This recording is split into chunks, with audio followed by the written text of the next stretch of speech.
Welcome to our Lift Every Voice book club. I'm Christine Valters Paintner, and I'm delighted to welcome you to this month's book club selection, which is this beautiful book, This Here Flesh by Cole Arthur Riley. And she's joined us today, and I also have, of course, my always wonderful conversation partner, Claudia Love Mair. So Cole studied writing at the University of Pittsburgh and currently serves as the spiritual teacher in residence with Cornell University's Office of Spirituality and Meaning Making. She's also the creator of Black Liturgies, a space that integrates spiritual practice with Black emotion, Black literature, and the Black body, and a project of the Center for Dignity and Contemplation, where she serves as curator. So we're going to discuss her first book, This Here Flesh, Spirituality, Liberation, and the Stories That Make Us, which she describes as a book of contemplative storytelling and was an instant New York Times bestseller. So that's amazing, Cole, and congratulations and welcome. And we're so glad to have you here. Thank you. Thanks for having me. Excited to be here. So Claudia, yeah, you want to jump right in? Yeah. Claudia, And I hope congratulations as well. And I hope this is the first of many, many books. Your voice is needed in this world. Could you share a little about your spiritual journey and what inspired you to write This Here Flesh? Sure. So I wasn't raised in an overtly religious home. In hindsight, I think of it as kind of, vaguely spiritual. Most of that influence from my grandmother, who was raised in a Seventh-day Adventist church, but it happened to be a pretty abusive place and an abusive situation. So she kind of left the church and didn't take, my father's generation to any kind of organized religious service. But she had this faith in God and the divine, that I think was located in Christianity on some level, but also was curious and had a lot of mystery as well. But in my household, I was raised by my dad, who is probably more agnostic, and a stepmother. And it wasn't until high school, really, that I started to ask some kind of deeper questions about, what do I think is true? How do I think we got here? And all of these questions. And it felt at the time, probably mostly because of my own teenage ego and insecurity, like it needed to be this really grand intellectual pursuit to find what was absolute truth or something. And so I read books on the 12 major world religions and tried to learn a lot, and eventually landed with a lot of curiosity and interest around Abrahamic faiths. And when I went to college, a friend of mine was like, let's go to church. And we did zero research and just went to the church right in the middle of campus, like the most obvious looking church, and like big red doors, stone building. We're like, we'll do this. And that was where I first kind of received what a lot of people would consider like Orthodox Christian teaching. I don't necessarily hold that belief. I'm just using that language to kind of orient us. But yeah, since then, it's been a long journey of kind of, integrating, like kind of clinging to the spirituality that my home possessed, which was grounded in things like Black dignity and storytelling and myth. I think like there's a lot of myths in my home growing up, and kind of magic that we like pass on to our children, these magical stories that everyone believes, that all of the kids believe. So it's been this journey of kind of clinging to that, and trying not to wander too far from that like home, that spiritual home that feels significant to me, while also becoming curious about, Christian traditions and liturgy and things like that. So what inspired me to write This Here Flesh? I mean, my grandmother. I think this Here Flesh is There's so much of her. I like can trace the plumb line back to her. She was a writer, a storyteller, and I've been interviewing people in my family, elders in my family, for a number, 2 or 3 years at that point. And I was starting to see these threads between my story, my father's story, and my grandmother's story. And it was just like, when I went to write This Year Flesh, I was like, I couldn't write anything else. Like, if there are any writers watching, you might resonate with this, where sometimes you plan, in one direction, and the thing that's awake in you the most is the thing that wins often. And that was the stories of my family. So I integrated that with contemplative reflection. Thank you. It's beautiful. Yeah, Cole, you talk about in the preface, what you're interested in reclaiming this kind of contemplation or contemplative spirituality that's, not just, not just something of the mind that's divorced from the body. And I wonder if you can say, because our community is really focused on reclaiming a contemplative spiritual practice in life, and this book club in particular is about expanding that vision so that we're reading this and expanding our awareness, not just through white voices, which obviously has been the traditional way of proceeding in terms of contemplative life. So just to maybe say a little bit more, you have this, beautiful phrase about beholding the divine in all things. So I wonder if you can say a little bit more about what a contemplative spirituality looks like to you. Mm-hmm. Yeah. Well, first of all, I love that this is the concept of your book club. I think it's really just special and needed. I want to be a part of this book club. But yes, I had been kind of taught and formed in college to kind of think of contemplation as this purely intellectual pursuit. And at that time, when you're young, I mean, I'm 32 now, but especially in your early 20s and you're looking for some kind of belonging so desperately in those college years, you kind of, you do whatever you can to find some semblance of belonging. And for me, I thought, in the arms of these white male academics, I would find some sense of belonging, because I've always kind of been inclined to live in my head. I talk about this in the book some. I was a very shy child. I wasn't incredibly verbal.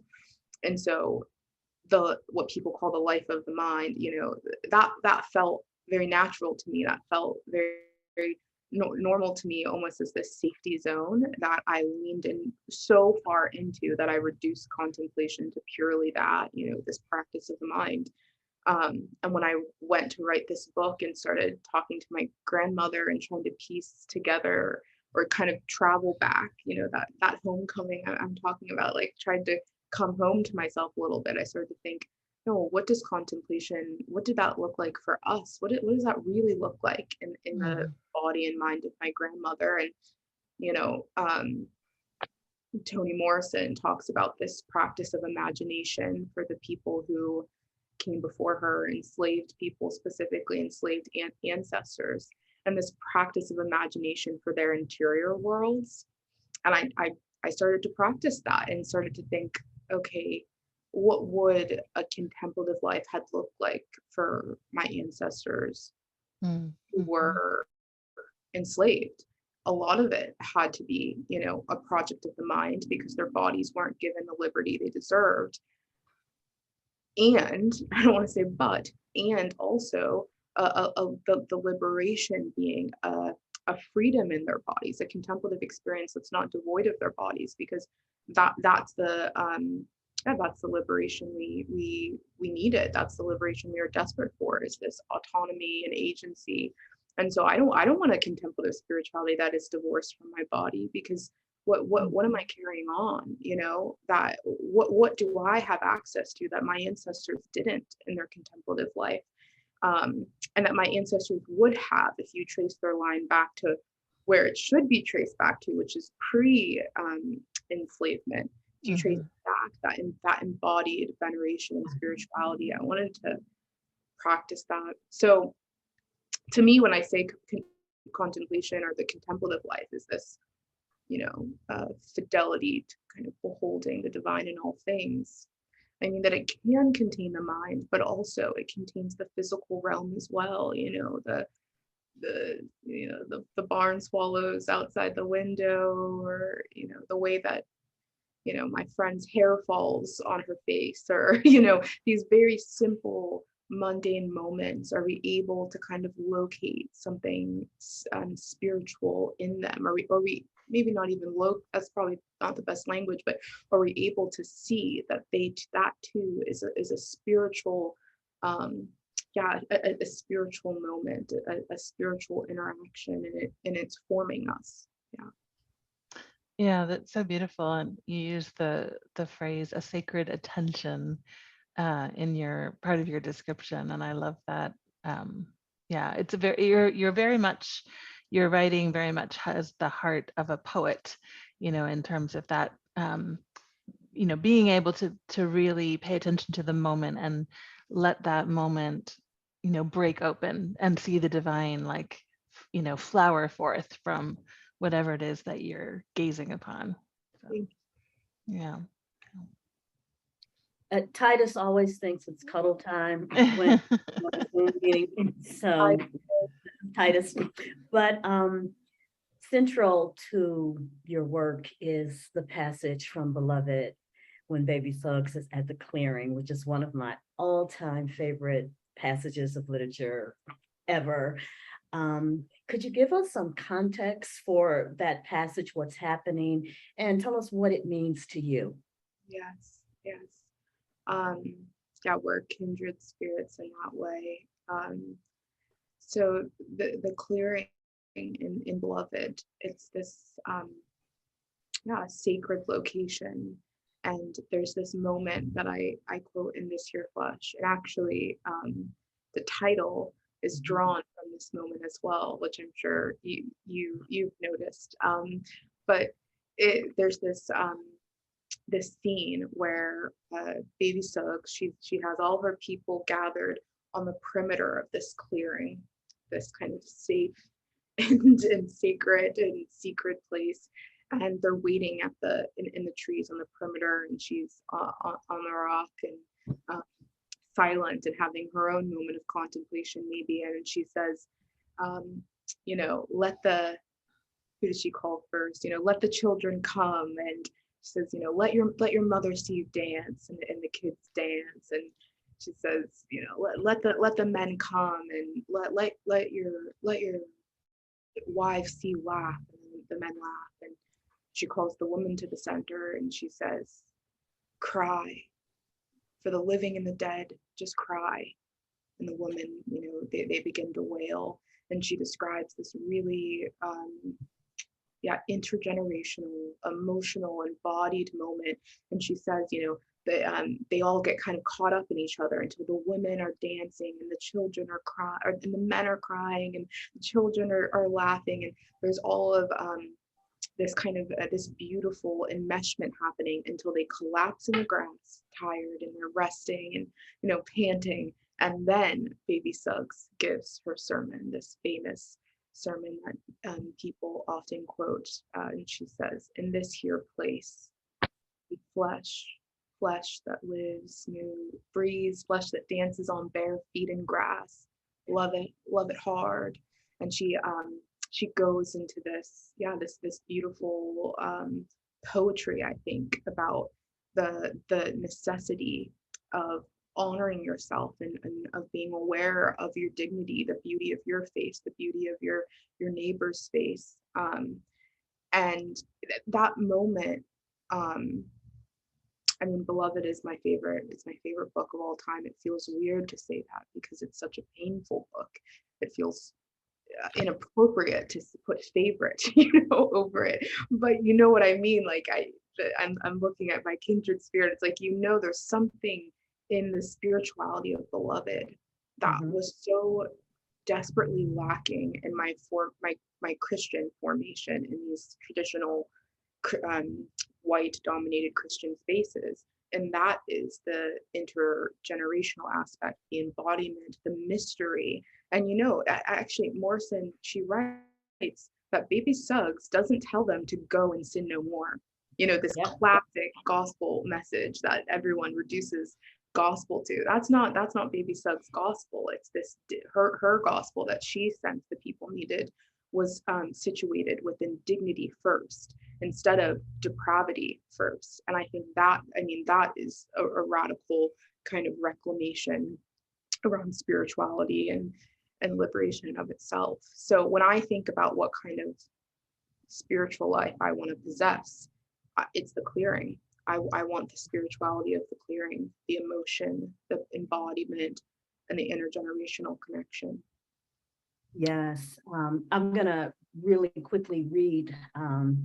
She did not tell them to clean up their lives or to go and sin no more.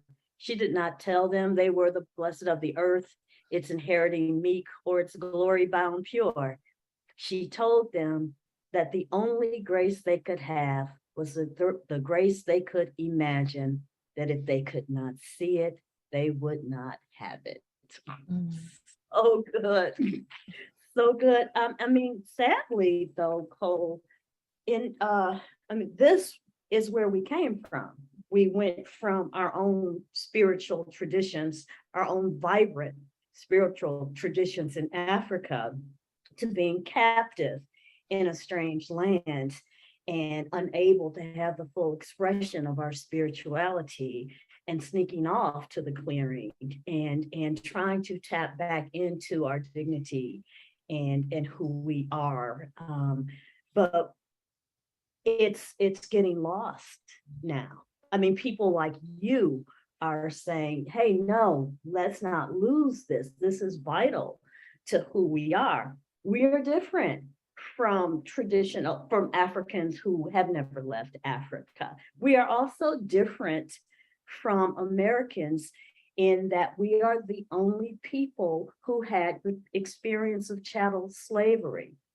And yet we are shifting our spirituality away from the clearing and emulating the larger Christian culture. And so I'm really glad to see you reclaiming Black dignity in our own spirituality, our very unique spirituality. Thank you for that. Yeah. Yeah, in that chapter on dignity, I was really moved as well when you talk about, I have a great interest in reclaiming contemplative life in part as an act of resistance against capitalism and productivity and all those, perverted kind of, sense of our own dignity and our own identity, I should say. And you have this beautiful image. You said we can't help but entwine our concept of dignity with how much a person can do. The sick, the elderly, the disabled, the neurodivergent, my sweet cousin on the autism spectrum. We tend to assign lesser social value to those whose doing cannot be enslaved in a given output. We should look to them as sacred guides out of the bondage of productivity, which I just absolutely loved. So tell us more about, these beautiful souls that we have, among us, these bodies that are not, physically capable to keep up with the capitalist mentality, and how they can be these sacred guides for us. Because I'm all the way with you. I write that from a place of of someone who has probably, has probably perpetuated that capitalistic, utilitarian kind of brand of dignity of, oh, you've done this, you've accomplished this thing, that's, I think I practice that. That's the air I breathe. And I think, in academic places and that's absolutely the air of oh, how much can you retain, or oh, you're so brilliant. And it's all of these patterns of hierarchy and uplifting that no one would articulate explicitly.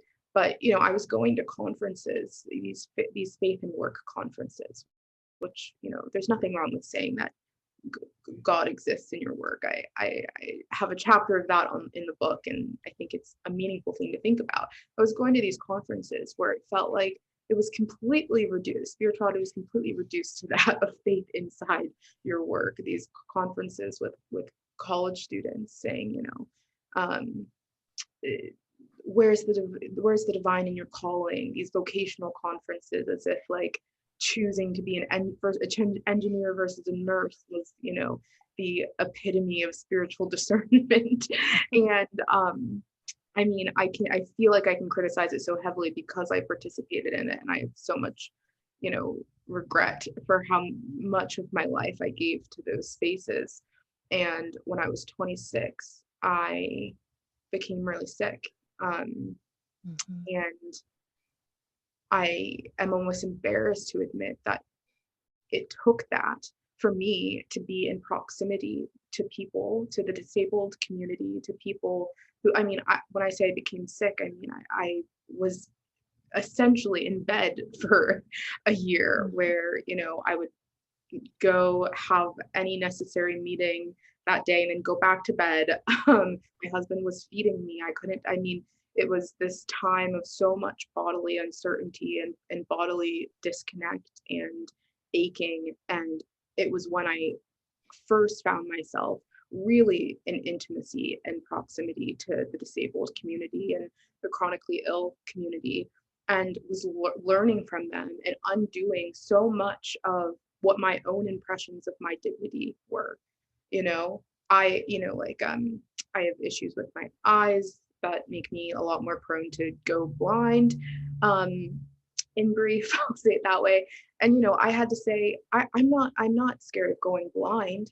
I'm scared of being obsolete. And that confession leading me to places in myself. What do you think about this person, this support group that you have of people who have lost their sight? What do you really think of them? Because you're now confronted with that in yourself and your own self-image. So all that to say, it's been a journey of realizing that it's not just the disabled community, it's the neurodivergent people, all kinds of people who refuse and do not fit in to what capitalism, and not just capitalism, this like unbridled, like the capitalism as a salvation, who just do not fit into that mold. They showed me how to live. They showed me how to lie there in the grass and still believe that I'm worth something, because it's beautiful to just be able to lie in the grass. I could go on. I could get very fired up thinking about how I used to think and how much I've been taught.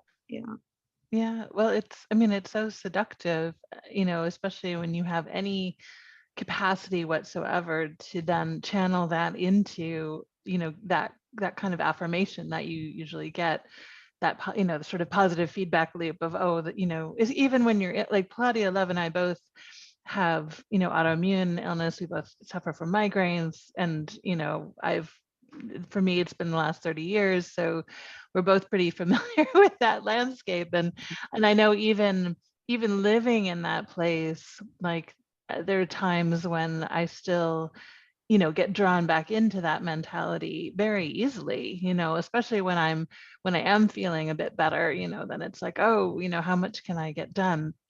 And there's nothing wrong, of course, with doing things, but I am very aware of just how seductive that is. And yeah, and I think that we constantly need these reminders, especially from the very people for whom it's not even a choice to be doing, that's a reality that is, it's a location of God's love and dignity as much as anything else, and probably even more.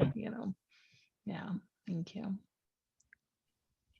In chapter 6, you wrote about belonging, and you quote Dietrich Bonhoeffer: "In Christian community, everything depends on whether each individual is an indispensable link in a chain. Only when the smallest link is securely interlocked is the chain unbreakable." people who have been, this is not the quote anymore, people who have been and continue to be oppressed and subjugated are often missing from the chain. The church is no exception to having these missing links, particularly in all white spaces of worship. So who's responsible for getting these links back on the chain? And once back on it, what makes these links secure? Yeah, and the question of who's responsible for getting, that's such a, there's a lot in there. It's a very profound question because, yeah, I don't know if I have a clear answer to it. I think, well, we'll say responsibility, who's responsible for getting the missing links back in the chain. I think, obviously, those who possess traditional forms of power and agency in, religious spaces, they really have some work to do in terms of what they need, in terms of sacrifice, in terms of killing their heroes, so to speak, killing their darlings, almost as like a writer would say, that, those things you love, those theologians you love who, hated me, those Abraham Kuypers that you want me to read from when I know, anyways, they have some work to do around, killing their darlings, confessing, sacrificing, and decentering, that I think they're responsible for. But ultimately, I don't have a lot of, well, I'll put it this way. So then those who have been removed from the chain, those on the margins, if you want to kind of think about that, that biblical like way, the on the perimeters, I think something special can happen with those missing links that almost doesn't require the responsible party to take responsibility, where they start to find each other and slowly and like piece themselves together in this act of defiance and strength, and say, I'm not waiting.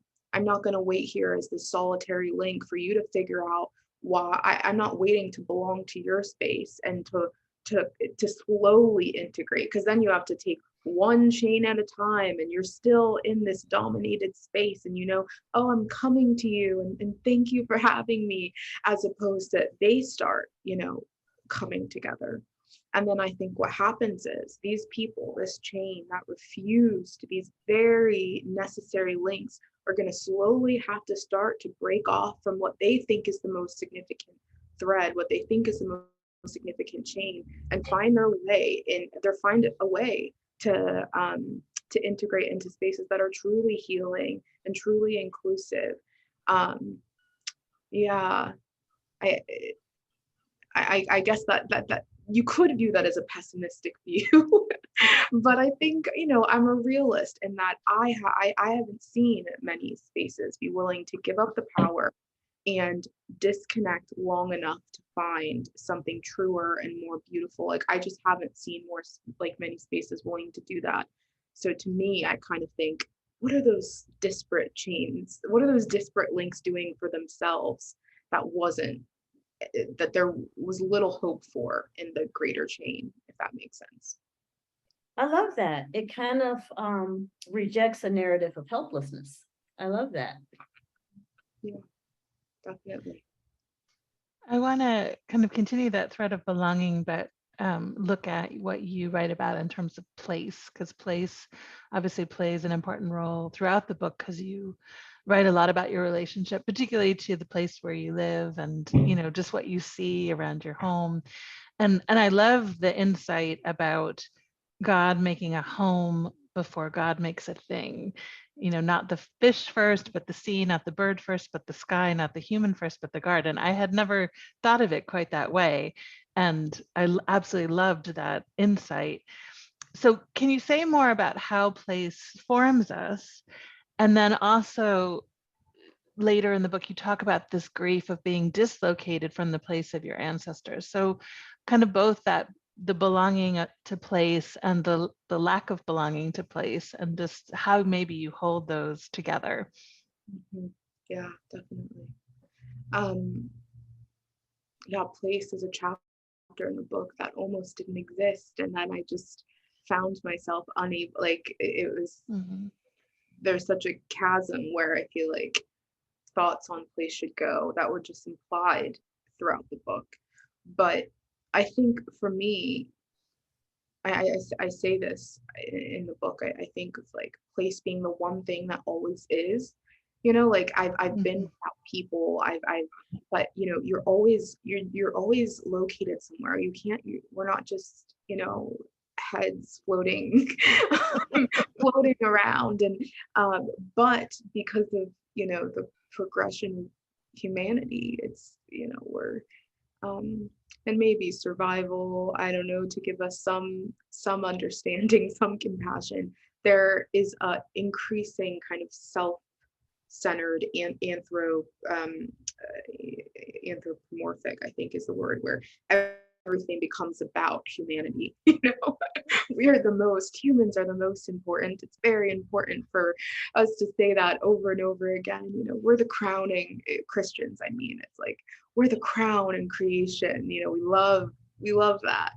And I don't know. I don't know if that's true or not really, but I think it's interesting that we are so concerned with it, of us being distinct and special, as if there's not some kind of specialty in plants and in the tree and the ocean tides and the moons and the star, you know.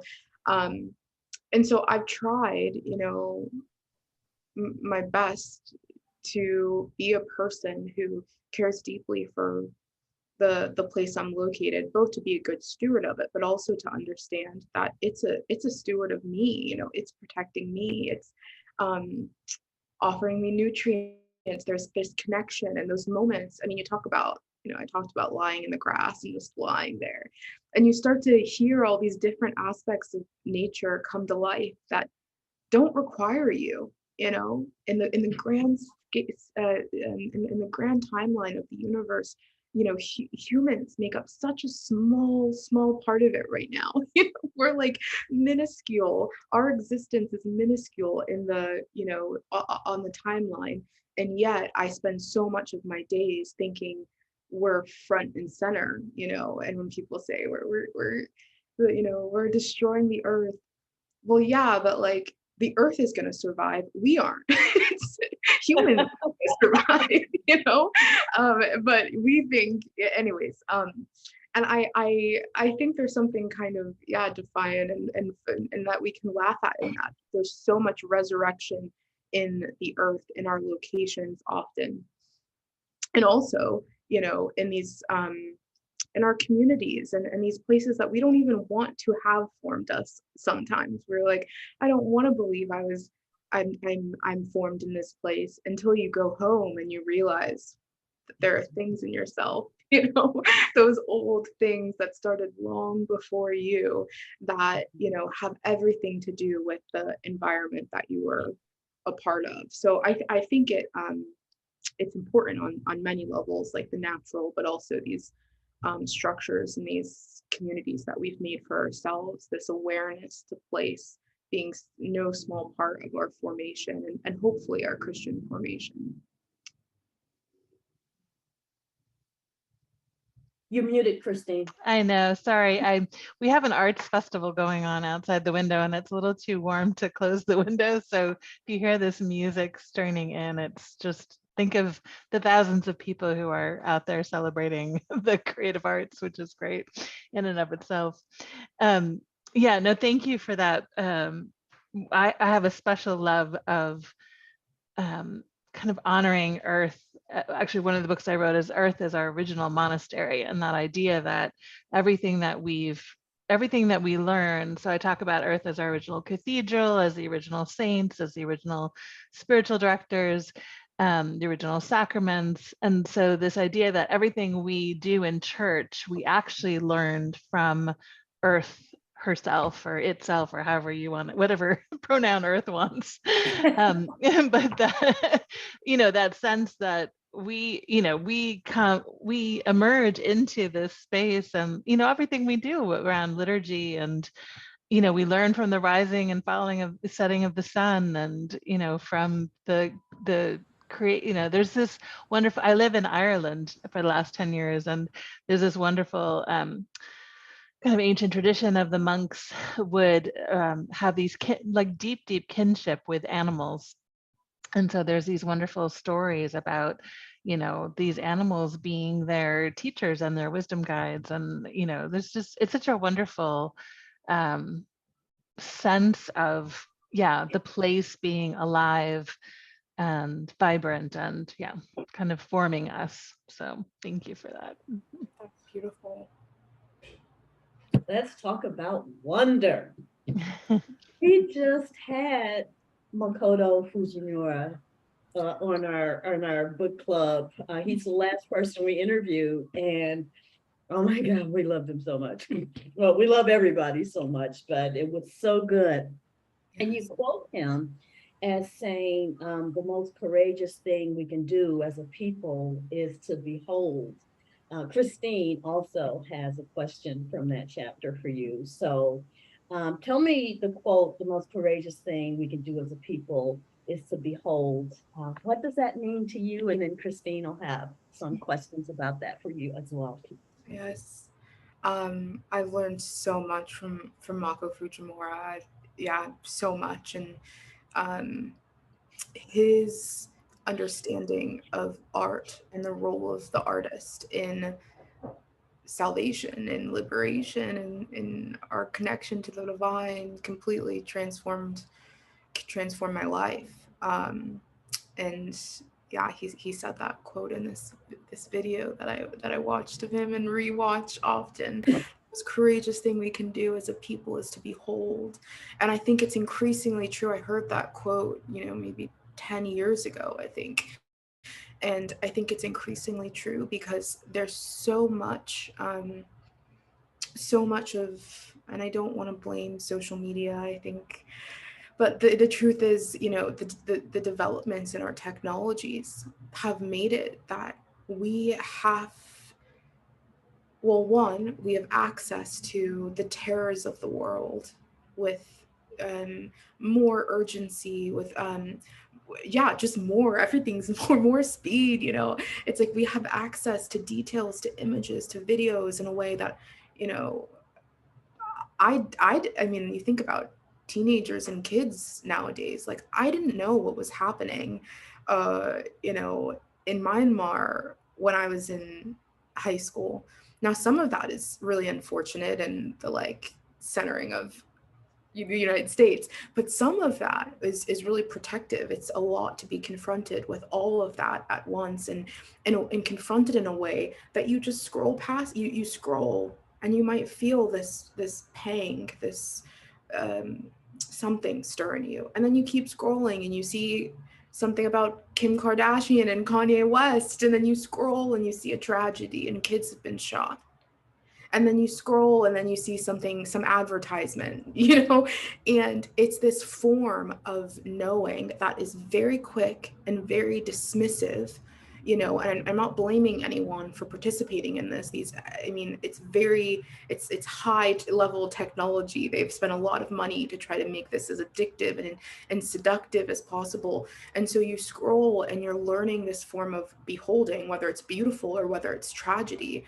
That's on a whim and that you have control over. And so to spend time with something and to spend time really beholding something, I think is becoming increasingly rare. Our attention is becoming, our attention span is becoming increasingly shortened, I've found. And a resistance to that, the courage to look at a painting by Mako Fujimura and not rush over it in the name of, productivity or addiction to technology or stimulation, to really just sit and behold a thing. I think you hear things come awake in yourself. I'll speak for myself. I hear things come awake in me that I do not hear unless I take the time to pause. And I hear things in the voice of, my sister, my friend, the face of my sister, my friend that I do not see, or hear if I don't really pause and wait. And that waiting and that beholding, I think, yeah, Mako is teaching us wonderful ways of being in that one line alone. It takes courage to do that, to pause. Because who knows? I mean, it takes courage because you could hear something terrible. You could behold something terrible. Or you could behold something beautiful and feel so much guilt that you're not beholding something terrible, you know? And so there's a courage to remain even in the beauty because you think, am I dismissing? Am I neglecting? Am I doing enough? Yeah. Yeah. I was going to ask, like, have you two seen kind of a downward momentum toward the pausing, toward the beholding? Like, I'm thinking, like, my parents and my grandparents, there was just a lot of pause, a lot of moments where I'd be like, what are they doing? You know, what are you looking at? And I don't see that so much, you know, in my generation. And have you seen a shift in that? And what do you make of that in terms of the spiritual? Mhm. I'll start. Definitely, the world. I mean, there's so much access to information, and as you said, things to behold. Way more access. That we didn't have the internet when I was a kid. We played outside when I was a kid. My kids were inside playing video games. They played outside some, but there was this whole new thing with them that I didn't have as a child. And so, yeah, I definitely, it's like the online, the world has ADD, because information is just constantly coming at you. And I have a neurodivergent brain anyway, so it's always moving fast anyway. So one of the things that Mako told us to do that is now on my calendar is to take 2 hours every week, to schedule 2 hours to do nothing. And whatever that doing nothing looks like, if it's hanging out with your kids or with your friends or sitting under a tree. And I thought, it was so simple and yet so profound too, in this very busy, driven world, to take time to just do nothing as a spiritual practice. So yes, there's definitely a sharp decline in contemplation. What do you think, Christine? Yeah, I mean, I definitely see it in the world. I see it in myself, the addictiveness of scrolling through your feed. And, I mean, there's some good things in there. And then, of course, an hour later, you're like, what just happened? Where was I? And what, how has that enriched me, or has it traumatized me? Or, I ask those questions. And, our whole work at Abbey of the Arts is really about helping people do exactly that, to pause, to be, to behold, to cultivate wonder, to look with eyes of the heart, to be still, and to give people ways and specific practices and entry points in to do that, and to see it really as a liberating practice, which you write so beautifully about, that it really is healing ourselves, healing our culture, healing our relationships with our human community, but also our earth community. And and that, I, it's like capitalism is obviously killing us all. And I feel like this is my work, the one small thing I can do to help counter that, is to do that for myself and my own practice, for sure, but also then to invite other people into that and give them ways simply to, I guess, to hold the tension of a world that's full of terrible, horrible, traumatic things, and a world full of beauty and wonder and joy and delight, and to be able to be present to both those, on the spectrum. Yeah. When you mentioned capitalism again, I was thinking about like the kind of beholding that capitalism trains us in is one of ownership. And like taking or like using, we were at the pond with my nephew, the botanic gardens where I live with my nephew, and we were watching the turtles, and he said, can I take it home? Can you buy it for me? Can you take it home? And I said something that I've been thinking about since. I said, well, just because something's beautiful doesn't mean you need to own it. Mm-hmm. And I was saying it to, a 5-year-old. So that means I was really saying it to me, myself.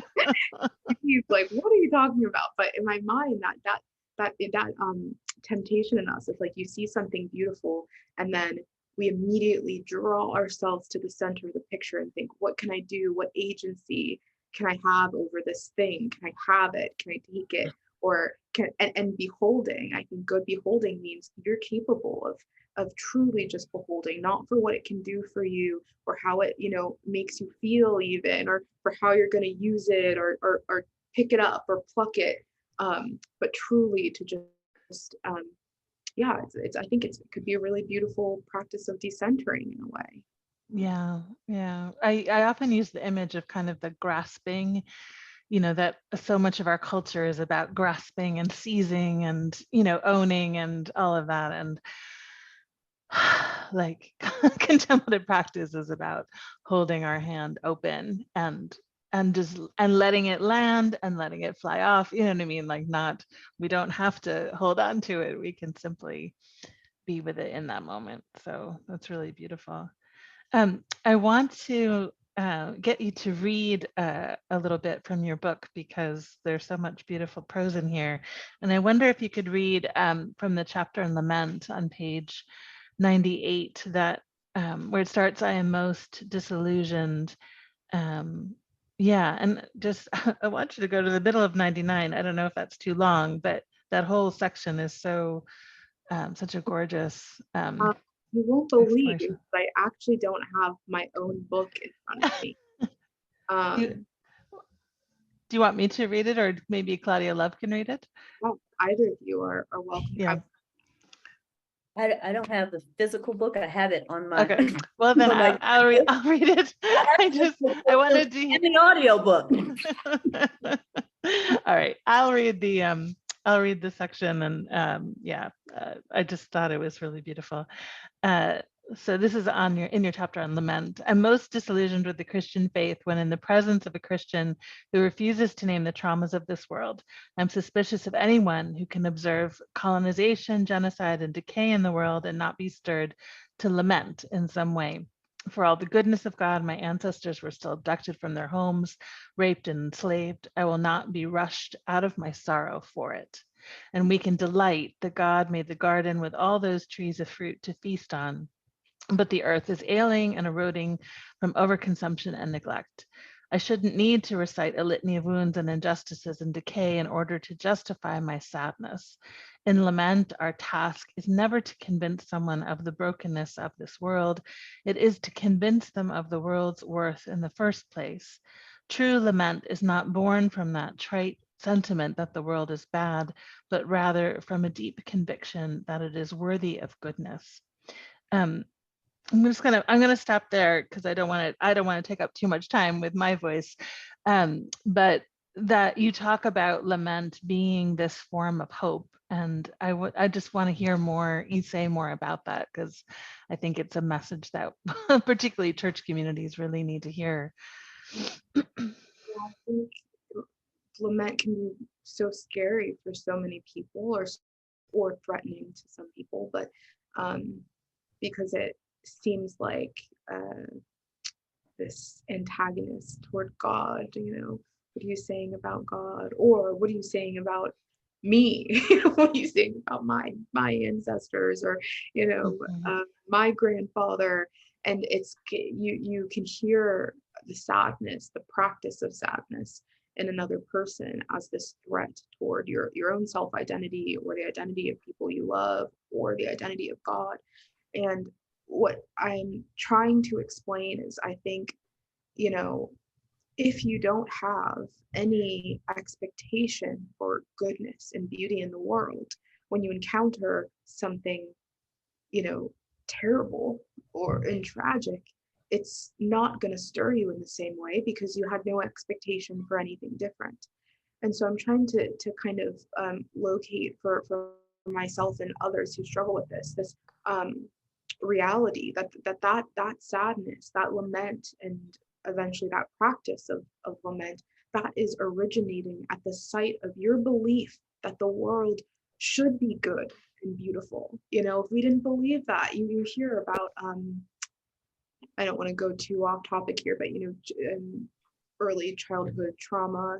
I'm reading a book about that right now, and you hear about early people who experience early childhood trauma, and when they kids who immediately come out of it, they don't tend to cry all that often, and because their crying wasn't met with much, if it was a neglect situation, and it's very hard to stir them into a kind of emotional an expression of sadness. That is, it can be kind of a blankness almost.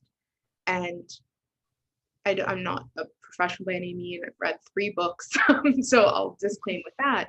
But I think it's very interesting, to observe how what you expect, what you've been trained to expect from the world, from the time you were born, even if it's just is tragedy and disaster. When it comes, you have a little less of a response to it. Now, that's a very small example, but I think in general, even kids, I have early childhood trauma, which is why I feel like I can speak to this not as an not like I'm putting a spotlight on them, but I'm opening up myself a bit here. As you grow up, you still experience beauty, so obviously that doesn't last. That doesn't last. That resistance to sadness, that inability to feel sadness. Usually, most of us, if not all of us, on some level, feel this internal belief and conviction around, people shouldn't be harmed. People shouldn't be harmed. People, you shouldn't kill, you shouldn't destroy, you shouldn't smash a flower just because you want to. There are these things in us, the protective nature of beauty and a belief in beauty and goodness that I think exists in all of us. And whenever I meet something that confronts that, even if I say, the world is awful, like young people do, I'm guilty of it. Inside, I'm saying that because I believe it's worth something better, it's worthy of goodness. And so that's a very long answer to your question, but I think that resistance to the sadness, to the lament, can be diffused a little bit when you explain, I'm not sitting here trying to just complain about how bad everything is. This is coming from a place of true hope that something should be that isn't yet. Yeah. Thank you for that. I think lament is such a integral, essential part of our work for justice and naming the things that need to change, but as you say, rooted in this sense of the beauty of the world and the hope that we have for something bigger and better. I can't believe that we're pretty much almost at the end of our time here. Claudia Love, did you want to say anything else before we wrap things up? Just one little question. Yeah. Chapter 10, where you quoted Alice Walker to your friend, and she recoiled, saying she would choose love over justice. Very briefly, how do you do justice, love mercy, walk humbly with your God? It's a good question. I probably not that well. If I'm honest, probably not that well, but I'm thankful to have a community of people around me who are, really honest. They're not prone to flattery. And so they call me. I live a pretty secluded life right now, and have a pretty small circle, and they call me out of myself in a way to say, what can you be doing? Okay, you've thought about this. going back to kind of living in the mind. You've thought about this, you've written about this, and that matters. That can be an act of justice. But often I feel this lack of like, I want to I want to do something else. I want to write, and it takes a community of people who aren't like me and who have different justice inclinations than me, who have a lot more education and strategy around the community that I'm in, to really guide me to know what I should be doing when. So I follow the leadership of community organizers. I think they're the best of us, artists and community organizers. I think people who really understand what, like, how really are near to the pulse of a community. I think it's so remarkable. It requires so much. And so I really just try to do what they tell me to do. And then I have friends who like check in to make sure I'm connected to those community leaders. And then,